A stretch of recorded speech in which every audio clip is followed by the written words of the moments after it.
Okay. Electrical conductivity of materials, right. In electrical conductivity of materials, first thing what I would like to introduce is the concept of resistivity. What is the difference between resistance and resistivity? Resistance you all know comes from the Ohm's law, okay? V equals to I R. If you have a current carrying conductor, the potential difference between two ends is the V and I amount of current passes through it, then we can write using Ohm's law V equals to I R or R equals to V by I. But this is resistance, its unit is ohm, its unit is ohm. But then why it is required to familiarize with the resistivity? Who can tell? It is the property of material, a specific property of materials. Right, very good. Basically, the resistance is the material dependent, shape dependent characteristic, shape dependent. If you have different types of shapes, the resistance will be different. Okay? But for resistivity, it is the intrinsic property of the material which is fixed for a material. Let me discuss this thing. R equals to V by I. Another thing you know that R equals to rho into L by A, that you know. What is this? Resistivity. Which one? Rho. L is length and A is the area of cross section of the material of the conductor, right. R equals to rho into L by A. Now, let us have some small mathematics. R equals to rho into L by A and R equals to V by I. So, if you put V by I here, V by I equals to rho into L by A. Okay? V by I equals to rho into L by A. Here, let us have this kind of a structure that V by L equals to I by A into rho. Can I write? V by L equals to I by A into rho. What is V by L? It is electric field, it is E, equals to what is I by A? Current density. Yes, it is denoted by J, okay? Current per unit area. If the current is in ampere and area is in say centimeter square, then ampere per centimeter square is the unit for J or the current density, and it is rho. Rho is basically 1 by sigma the conductivity. Rho is equals to 1 by sigma the conductivity. Okay? Therefore, J equals to sigma E. So, this J equals to sigma E is another form of Ohm's law. This is another forms of Ohm's law which is not material dependent. This conductivity sigma or the resistivity rho is the intrinsic property of the material and its unit is ohm centimeter for resistivity. Resistivity unit, what is the unit of resistivity? Ohm centimeter. You can calculate from this relation. You can calculate from this relation R equals to rho into L by A. So, what is rho?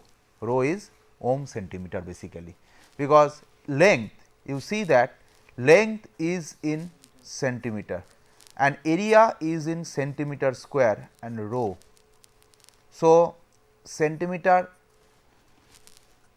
rho by centimeter, R equals to rho by centimeter or rho equals to R centimeter, that means ohm centimeter. Okay? So, resistivity is ohm centimeter and obviously, the conductivity will be ohm centimeter inverse, 1 by rho or 1 by ohm centimeter. Now, let us have some conductivity, electrical conductivity of some materials. Let us discuss about the electrical conductivity of some materials.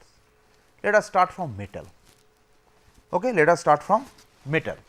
What is the electrical conductivity of say silver? What is its value? 10 to the power 7. Yes, say around 6 or 7 into 10 to the power 7, of the order of 10 to the power 7. Okay. Then it is Copper copper. How much? 10 to the power 4. 10 to the power 4 or 6? 10 to the power 6. Okay. Gold 4. Gold 10 to the power 4. Then aluminium 10 to the power 4. So, those values are there for the conductivity of this metal. Okay. Another set of metals, say ceramics metal, say concrete. What is the value? 10 to the power minus 9. Concrete is minus 9. Porcelain 10 to the power minus 10 to 10 to the power minus 12, right. Say nylon 10 to the power minus 12, 10 to the power minus 13. Okay. Then polystyrene, it is 10 to the power minus 14, all in ohm meter inverse unit, remember. So, what we see that the metals are very conducting so far as the electrical conduction is concerned, and this concrete, porcelain, nylon, polystyrene etc., those are basically insulator in nature, because the conductivity is very less. It is almost there is no conductivity in it. So, those are insulator 10 to the power minus 12, 10 to the power minus 14. So, almost there is no current that can be conducted through those material. Okay. Let us take another example of silicon. It is 4 into 10 to the power minus 4. Then gallium arsenide, it is 10 to the power minus 6, right. These are known as semiconductor, whose conductivity basically lies between that of metal and insulator. So, now in terms of band diagram, if I would like to explain the metal, semiconductor and insulator, then how I can explain? What is the difference in band gap between the metal and a semiconductor and an insulator? But what is in between? What is in between? What is there above in between and below in between? So band gap for conductivity.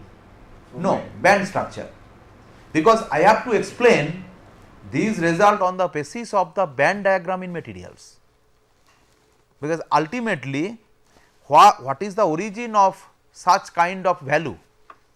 The metal conducts very heavily and much more than semiconductor or the insulator. Yes, but availability of electron, but from where the electron will come? Balance. Right. So, that means what you are telling,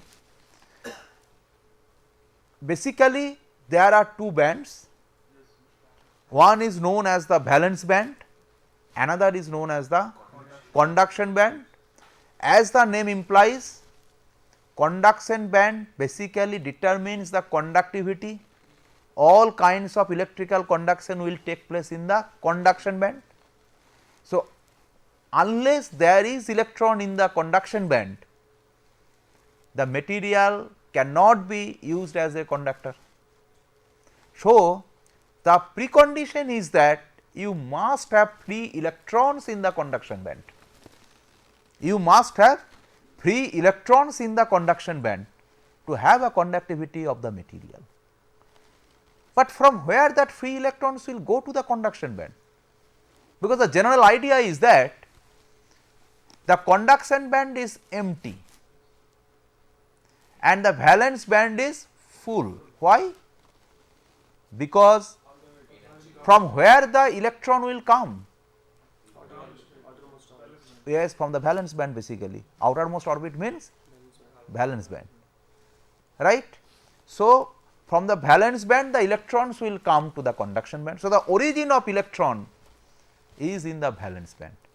That is why we tell that the valence band is full at 0 k and the conduction band is empty, and you need some force, some electrical mechanism or say some excitation, be it electrical, optical or anything, heat, so that some of the electrons jumps from the valence band to the conduction band, to have some free electron in the conduction band which will give you the conductivity of the material. So, in terms of band diagram I can tell that basically there are two bands, one is known as the conduction band,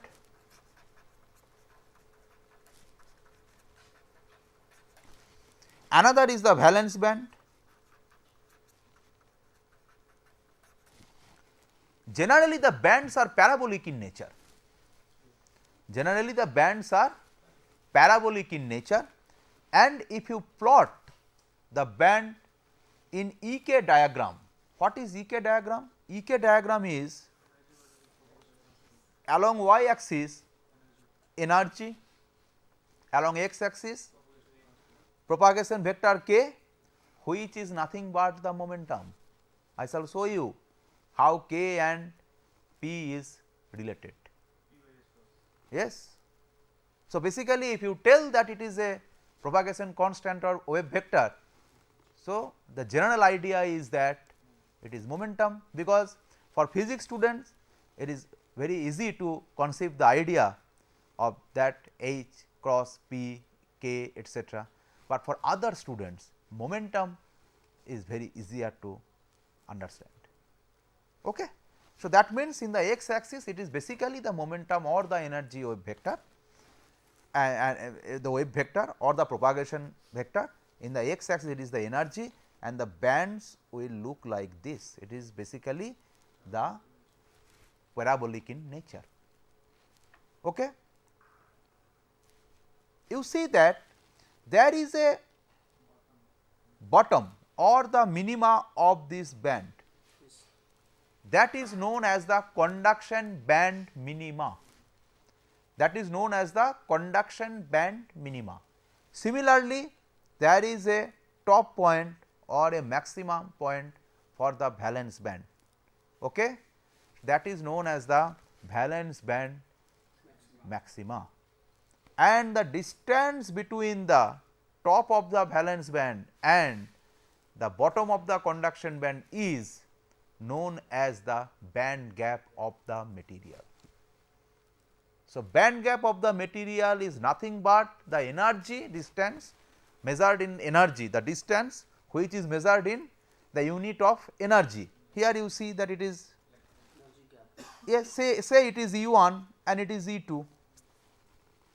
So, difference between E2 and E1 is the band gap, E2 minus E1, right. So, band gap means the energy difference between the top of the valence band and the bottom of the conduction band. So, when we draw two lines to denote the band gap, this is CB, it is VB, CB is the conduction band, VB is the valence band. That straight line basically the top and the bottom positions, that basically the top and the bottom positions. So, generally we use two straight line parallel to straight lines, parallel lines to denote the band, two bands. So, this line, that is the bottom of the conduction band and that is the top of the valence band. Yes. Why these are parabolic in nature? Then we have to solve the Schrodinger wave equation and other type of formalities. Okay. So, I am not going into details all such things. So, basically this type of band and this is the band. Okay. So, these two bands are involved in conduction process for semiconductor. For metal what happens? The bands overlap, the bands overlap. Generally in the valence band there is full of electrons and conduction band it is empty. Okay. But for metal say this is the conduction band and that is the valence band. So, in some portion the band overlaps, some portion the band overlaps. What is the implication of overlapping? The implication of overlapping is that already there are some free electrons in the conduction band, because you cannot separate, they are overlapped, they have touched, right. So, since there is a overlapping, so already there are some free electrons in the conduction band, that is why metal conductivity is very high, already there are electrons to conduct current in the material, right. Then for insulator,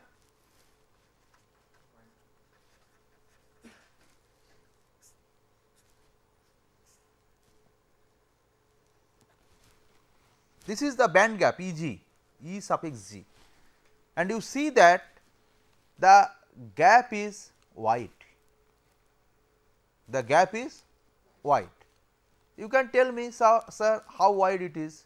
It may be 3 electron volt, 4 electron volt, 5 electron volt, 7 electron volt, 8 electron volt. Okay? I cannot say any cutoff value, I cannot say any cutoff value, because there are several wide band gap semiconductors which have very high band gap, even then they are known as the semiconductor. There are some ceramic material, particularly electroceramics, whose band gap is small, even then they are regarded as the ceramic material. So, that is why I shall not go into any cutoff value, that what should be the cutoff for semiconductor, what should be the cutoff for the insulator, but it is several electron volts. Several electron volts mean it may be 4, 5, 6, 7, 8, 10 electron volt.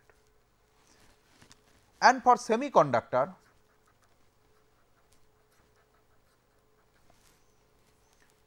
this value is less, this value is small. Okay? Then what is the implication of such a small value? The implication of such a small value is that even at room temperature, what is the thermal energy at room temperature? What is the thermal energy at room temperature? It is kT. It is kT. What is K? It is Boltzmann constant. What is its value? 1.3 × 10 to the power minus 23. And what is the value of T at room temperature? 300 K. So, if you multiply 1.38 into 10 to the power minus 38 multiplied by 300 electron volt, no, what is the room temperature? It is 26 milli electron volt. It is 26 milli electron volt. The thermal energy at room temperature is 26 milli electron volt, 25.9 precisely. Okay. So, at room temperature this value is always there, that is known as thermal energy.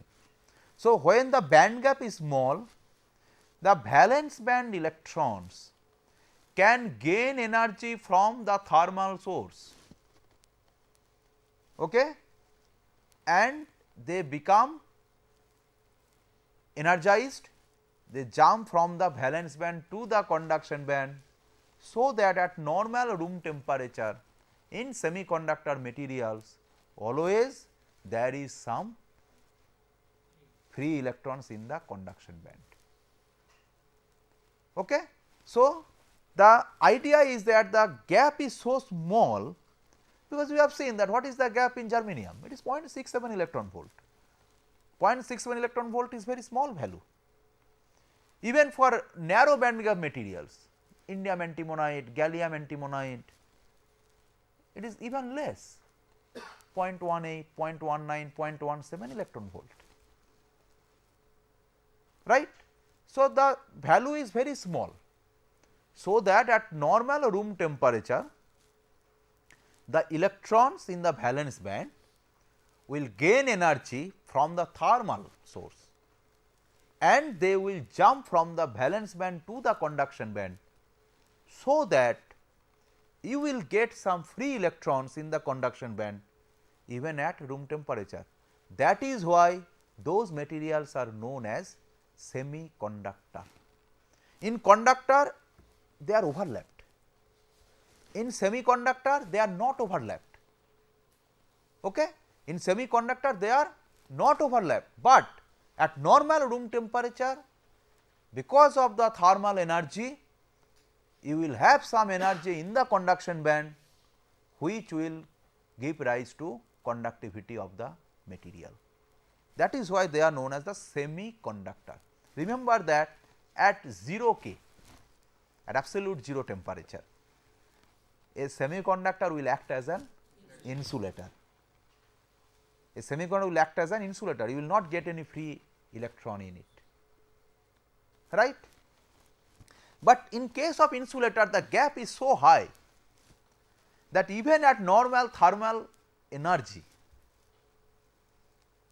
no electrons will move from valence band to conduction band, because say the difference is 4 electron volt or 6 electron volt. 4 electron volt and 6 electron volt is very high energy so far as an electron is concerned, right. And so, at normal room temperature, you will not get any free electron in the conduction band of the insulator. That is why they are insulator. So, the idea is that you have some free electrons in the conduction band of the material to get some conductivity out of it. Unless there is free electrons, you cannot. Okay. So, this is the difference between the metal, insulator and semiconductor so far as the band diagram is concerned. Remember that these are the basically freehand sketch of the band diagram. It is a parabolic in nature, but we can use a straight line or that type of a block to put forward our idea, right. Now, another thing is that the relation which I have shown you earlier, that 1 lambda equals to 1.24 by E g. Okay. Can you remember that value? Yes, that thing, it is 1.24 by E g. From where this relation comes? No, from where this relation comes? How can I say that lambda equals to 1.24 by E g? Is it God gifted? No, then yes, exactly, exactly. E equals to h nu, nu equals to c by lambda. Okay. This c is the velocity of light, its value is 3 into 10 to the power 8 meter per second. Then h is Planck's constant, whose value is joule second, and lambda is your wavelength, this lambda. Okay. And if you put the value of h and c and simplify, and then this use this unit electron volt and micron, then you will get lambda equals to 1.24 by E g. If you do not take it micron, then there will be additional terms 10 to the power something. Okay. If you do not use electron volt and use joule, then there will be a difference of 1.6 into 10 to the power minus 19. right. So, the conversion of unit is very important in this case, and this relation comes from E equals to h c by lambda, and if you put h and c, then you will get this value. Okay. Now, this is the band gap E g. So, if this is your band gap, so how much energy is required to excite one electron from the valence band to the conduction band E g. The minimum amount of energy is E g, very good, minimum amount of energy is E g. You need at least E g, you need at least E g. So, let us take another example of say gallium arsenide. Say this is the conduction band and this is valence band, and the value is 1.43 electron volt. Yes. Yeah, very good question. Very good question. He has asked me what is there in the band gap. Is there anything? No. Ideally, there is nothing in the band gap. That is why it is known as the forbidden gap. Ideally, there is nothing in the band gap. It is forbidden gap. Ideally, remember, ideally.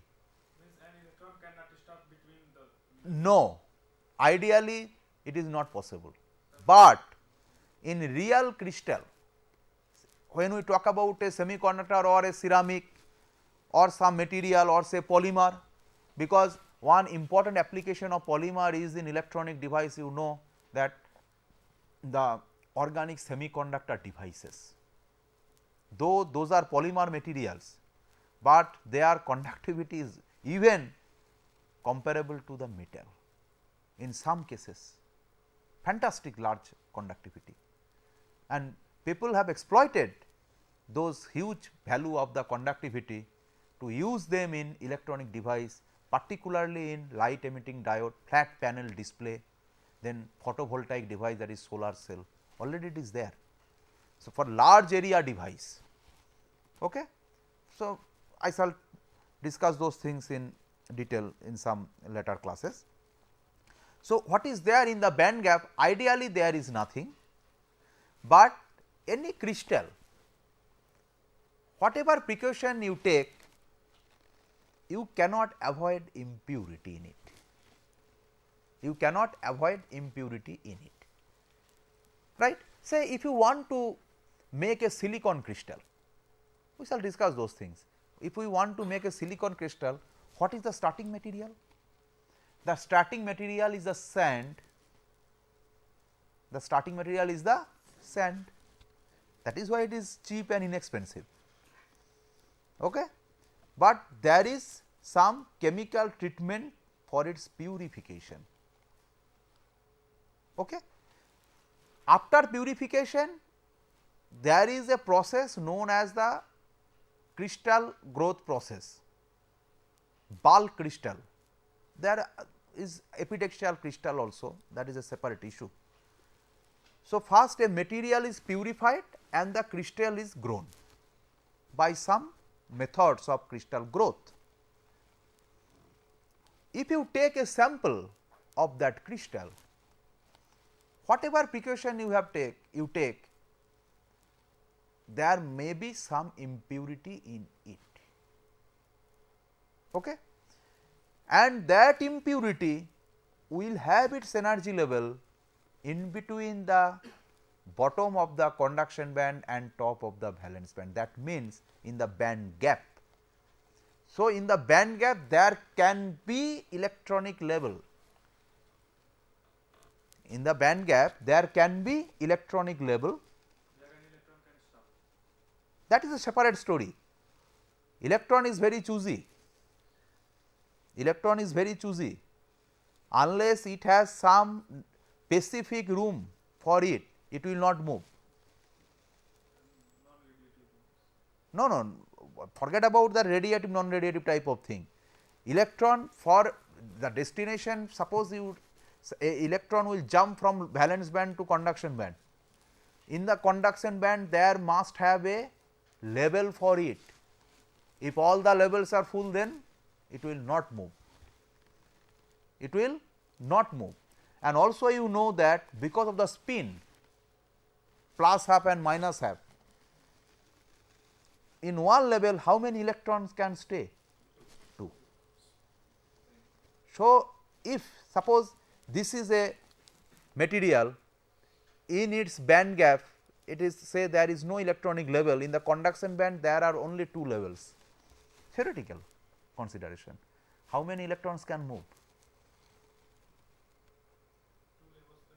Yes, at the most 4 electrons can move from valence band to conduction band. How many electrons are there in the valence band? It can be 10 to the power 17, 10 to the power 18, 10 to the power 19, 10 to the power 23. Okay? So, only 4 electrons will be able to move to the conduction band. So, that is why I tell that electrons are very choosy. If the top of the valence band has energy 10 electron volts and Top of the valence band, has energy 10 electron volts. how? Is the gap is 10 electron volt?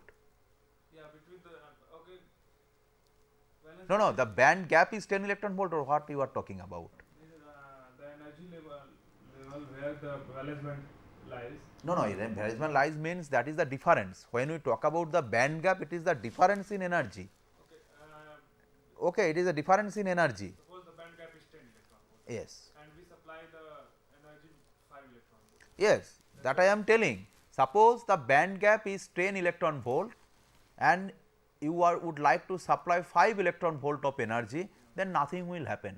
The electron will not move, because for the movement of electron, at least actually I have started that thing. See, 1.43 electron volt is the band gap of the gallium arsenide, okay, 1.43 electron volt. Now, for sending an electron from valence band to conduction band, at least 1.43 electron volt energy is required. So, if the energy is less than 1.43, no electron will move, no electron will move ideally. But if there is an electron level in the forbidden gap, there is an electron level in the forbidden gap, which I have shown you using a dotted line with a broken line, that is known as ET. What is that? No, not Fermi electric. That is basically a defect level. Okay?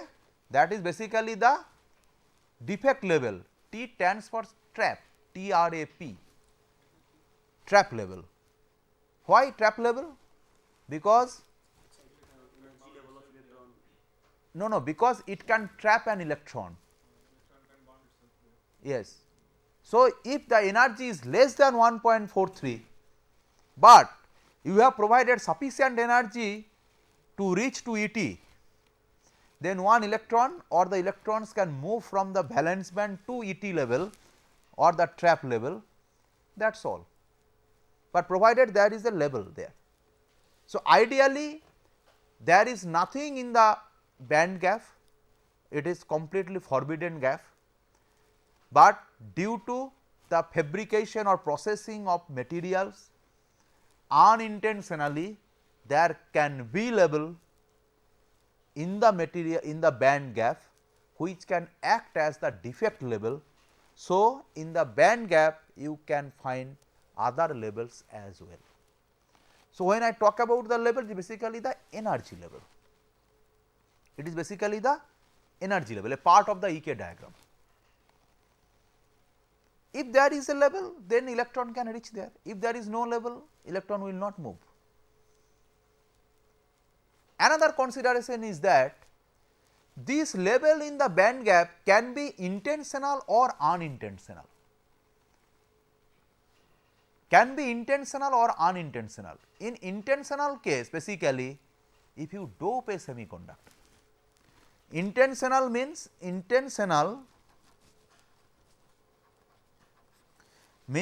doping. Okay. Intentional means doping of the material. If you dope the material, then the material can be converted into p type or n type. Remember, the material can be converted into p type or n type material. So, intentionally you have added impurity in it, right. Intentionally you have added impurity in it. That is the case for doped semiconductor. Semiconductor can be broadly classified into two categories. One is intrinsic, another is extrinsic. One is intrinsic, another is extrinsic. Okay. Intrinsic means where you have not doped the material. In intrinsic material, the number of electrons and holes are same. The number of electrons and holes are same. At this point, I must tell you the difference in conductivity between a metal and a semiconductor. In metal, the current is carried by the electrons only. In semiconductor, the current is carried by both the electrons and the holes. So, that is the difference, remember. Okay. In semiconductor, the conductivity is basically bipolar in nature. Both the electrons and the holes take part in the conductivity. But in metal, only electrons take part in the conductivity, right. So, metal cannot be considered as intrinsic or extrinsic, but semiconductor it can be intrinsic where the number of electrons and holes are same. When I talk about n, means the number of electrons, n negative, electrons are negative, that is why n stands for the electrons, p are positive, basically p stands for positive and p is the holes, because holes and electrons are differed by their charge. Absence of electron means holes created. Say in this case, by some means you have excited one electron and it have jumped from this valence band to conduction band, from valence band to conduction band. Okay. So, this electron which is jumped to the conduction band, what will be there here in valence band? There will be a hole. Then the electron if moves from this place to that place, another hole will be created here. So, the conduction mechanism is in that manner that the electron moves, if the electron moves from left to right, the hole moves from to left, right. So, in semiconductor for intrinsic, the electrons and holes take part in the conductivity, and in intrinsic semiconductor the number of holes equals to the number of electrons, right. But in extrinsic semiconductor, the extrinsic semiconductor is processed by doping. Intentionally you would like to increase the number of holes or electrons in the materials, intentionally for some reason you would like to do it, say. So, in extrinsic semiconductor can be n type or can be p type, it can be n type or it can be p type. For n type, the number of electrons is very greater than number of holes. for p type number of holes are very greater than number of electrons. Okay. So, that means for making an n type semiconductor, you have no other way but to dope it, right. So, when you make some doping on a semiconductor, it becomes extrinsic, and in that case the number of electrons and number of holes are not equal. Okay? The number of electrons and number of holes are not equal, they differ in number. So, do not say that intrinsic semiconductor are the pure semiconductor, not that all semiconductors are pure semiconductor. It is not between purity and impurity, it is between the number of electrons and holes. If they are equal, it is intrinsic. If it is different, they are extrinsic, and that can be done intentionally or unintentionally. When there is an impurity, suppose we have grown one silicon crystal and iron is there or magnesium or sodium is there in the silicon crystal. So, that means it is impurity. Intentionally you have not done it, unintentionally during process of growth it is there. So, it will give rise to this additional line.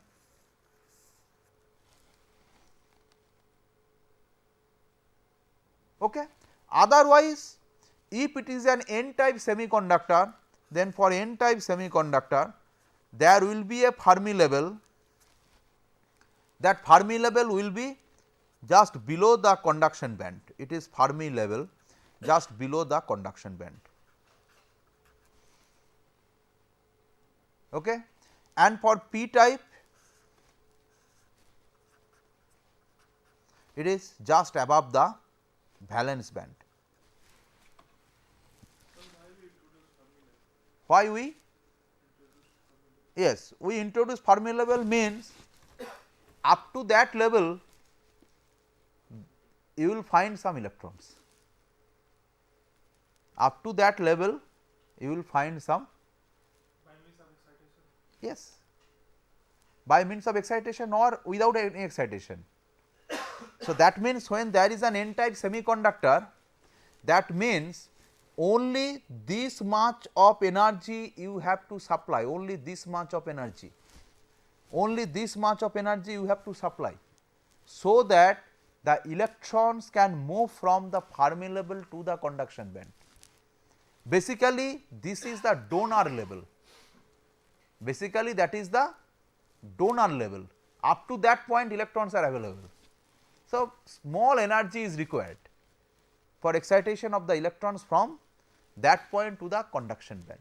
So, that is the physical implication of Fermi level. You can do a lot of mathematics so far as the Fermi level is concerned, but that is not required in our case. Okay. So, very small amount of energy is required to excite an electron from this point to that point. Yes. Sir, electron which is a jump from Fermi level to conduction band. Yes. That electron will be of doped atoms or Which one?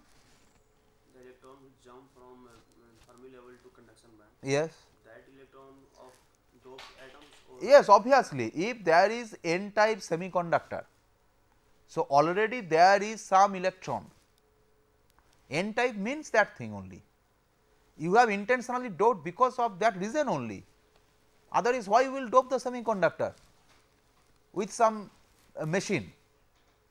Either diffusion is required or ion implantation is required, because for diffusion or ion implantation you need some technology, you need some money.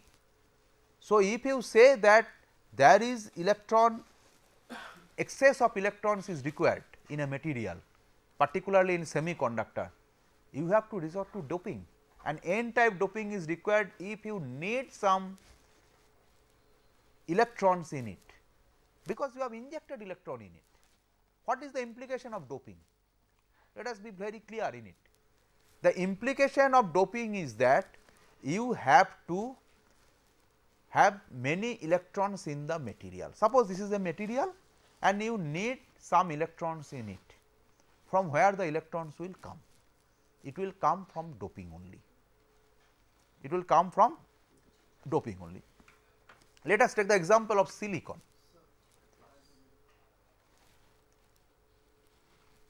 Oh, 1 minute. Let us say one thing, that say there is silicon, 1 minute just silicon. So, in silicon you see that it is a group 4 element. So, 4 electrons are there in it, in the outermost shell. If you dope with phosphorus, phosphorus belongs to group 5 of the periodic table. So, out of those 5 electrons, 4 electrons will form covalent bond with these 4 silicon electrons, right. They will share among themselves and only 1 electron will be unpaired. So, that electron will be free, very easily you can detach it from the atom. So, that is the free electron. So, if you dope say 10 to the power 12, 10 to the power 14 number of silicon with 10 to the power 14 number of phosphorus, then you will get 10 to the power 14, 10 to the power 15 number of electrons. So, that is why you dope, otherwise why you will dope? With that number of free electrons can move in valence band? No, no, they are ready to jump to the conduction band if you supply that amount of energy. Yes. So, that how much energy can be supplied, that I shall discuss in my next class. Okay. So, let us conclude this session by saying that the conductivity of the metal, semiconductor and insulator basically related to the band structure of it. In metal we have seen that they have overlapped. In insulator the gap is very high. So, at normal room temperature it is not possible to excite the electrons from the valence band to the conduction band, but in case of semiconductor at normal room temperature, some electrons can jump from the valence band to the conduction band because of the thermal energy associated at room temperature or from other normal sources. So, that you can have electrons in the conduction band which give rise to the conductivity. And another thing is the conductivity is an intrinsic property of the material which we have seen. Okay, thank you.